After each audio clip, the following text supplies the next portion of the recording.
The hospital corridor was silent, except for the soft beep of monitors and the faint echo of hurried footsteps. A tall man in a perfectly tailored suit stood at the door of room 207, clutching a bouquet of white lilies, unsure whether to knock or turn away. His name was Ethan Cole, CEO of a billion-dollar corporation, known to the world as ruthless, composed, and untouchable. But told a broken bar, his hands trembled. Inside that room lay Lily, a fragile little girl with a smile that could outshine the morning sun. She was only 8, but her body was losing a battle her spirit refused to surrender. She looked up as the door creaked open, and her eyes sparkled with excitement. "Mommy, that's him," she whispered weakly. Her mother turned, surprised to see the most powerful man in the city standing awkwardly at the door. Ethan cleared his throat, trying to find his voice. "Hi, Lily, you wanted to see me?" Lily smiled faintly. "Can you read this letter for me?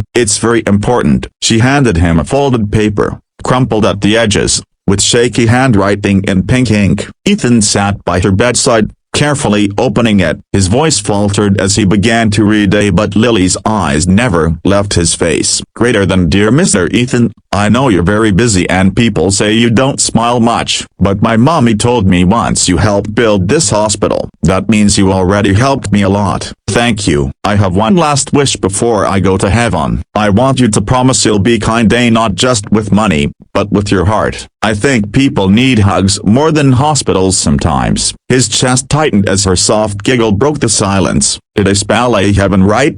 she asked. Ethan blinked back tears, something he hadn't done in years. "Perfectly," he whispered.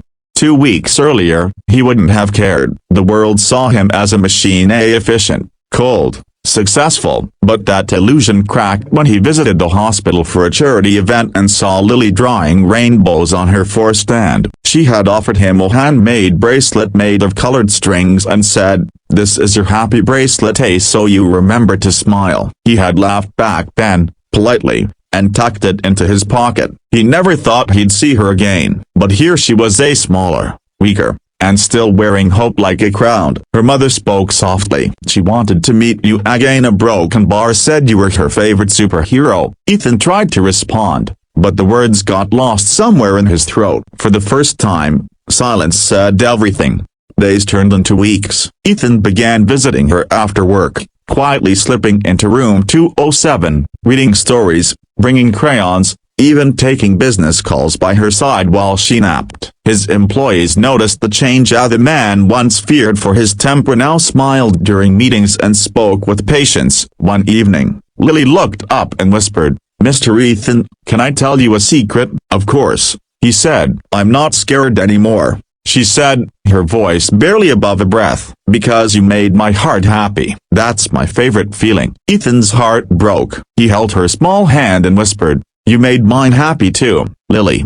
A few nights later, the hospital called. Lily had fallen into a deep sleep, one she wouldn't wake from. When Ethan arrived, the nurse handed him a small pink envelope. On it, in uneven letters, was written, "For Mr. Ethan, opened when you miss me." He sat in his car under the dim streetlight, staring at it for a long time before opening it. "Greater than dear Mr. Ethan, don't be sad. I'm okay now. Please keep helping people smile. And remember, heaven is not far away. It's in kind hearts like yours. Love, Lily." Ethan pressed the letter to his chest, unable to hold back the tears anymore. For the first time, he let himself feel all the pain, the guilt, the love he'd hidden behind walls of success. The next morning, he called an emergency board meeting, not for profit or expansion, but for purpose. "From now on," he announced, "our company will sponsor free treatments for children who can't afford care. Lily's Wish Foundation will make sure no child fights alone." The room was silent,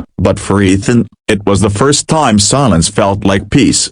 Months later, at the hospital entrance, a marble plaque gleamed under the morning sun. It read, "Lily's Wish Foundation, built on kindness." Beside it, a framed picture showed a smiling little girl holding a colorful bracelet. Ethan stood there every week, touching the bracelet now worn on his wrist as happy bracelet. He whispered, "I kept my promise, Lily." A soft breeze swept through the garden, making the flowers sway. And for a fleeting second, Ethan swore he heard her laughter, the kind that healed broken hearts.